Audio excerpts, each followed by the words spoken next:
สบายดีพี่น้องสู่ขู่สู่คนมื้อนี้พบกับบอบบี้คือเก้าพี่น้องมื้อนี้มาตำหุงใส่อีปูดองพี่น้องแซ่บๆปูดองพี่น้องเบิ่งนี่เดี๋ยวปูดองมาเมียตำให้พี่น้องมื้อนี้แซ่บๆพี่น้องมาบ่หลายยายห่างพี่น้องทางฝั่งลาวฝั่งไทยได้พี่น้องเด้อสู่ขู่สู่คนมาพี่น้องมา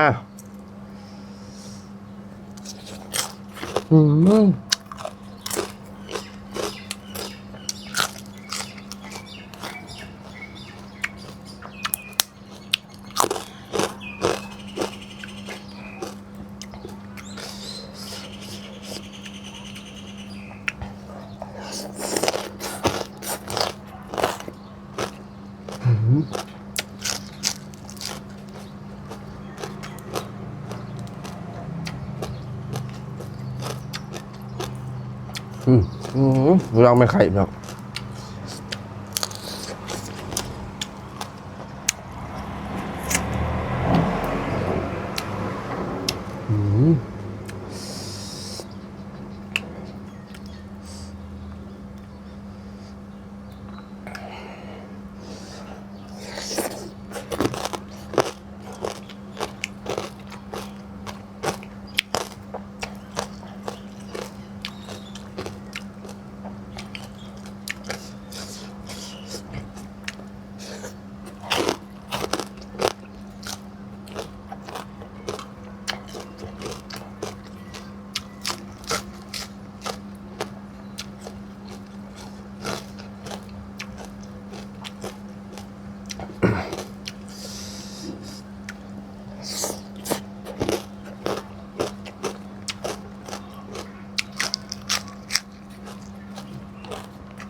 นัวพี่น้องนัวน้ำอีปูแซ่บ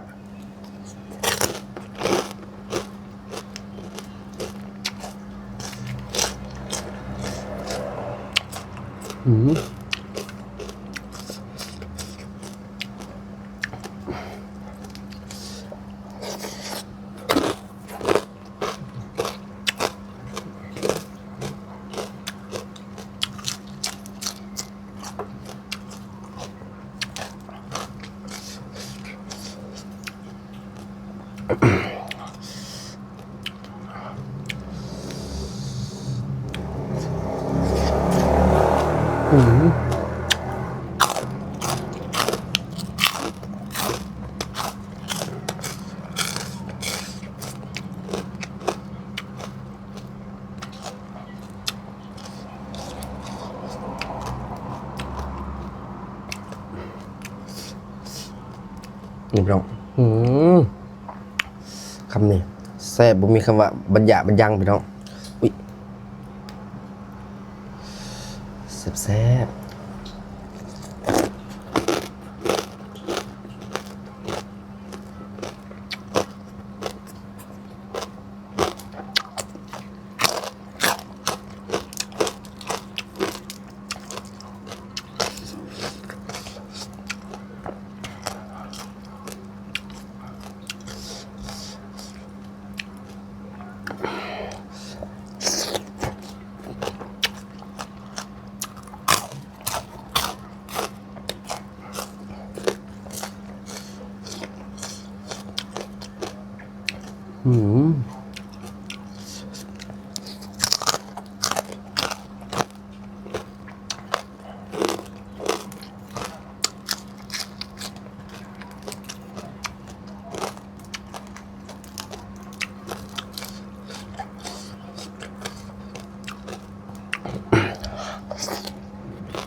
คือจำได้ก็แซ่บคือเก่าพี่น้องตำหุง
แซ่บ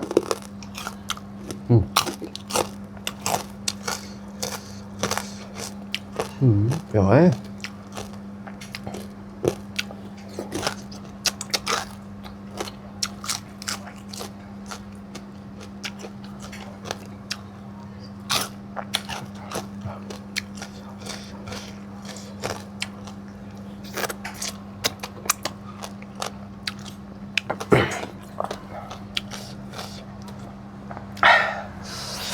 เผ็ดเนาะคลิปนี้ก็จบเพียงเท่านี้พี่น้องเอ้ยหากเขาไล่ใส่ก็กดแชร์ได้พี่น้องเด้อเป็นกำลังใจให้กันคิมาพี่น้องเนาะสุขุสุคน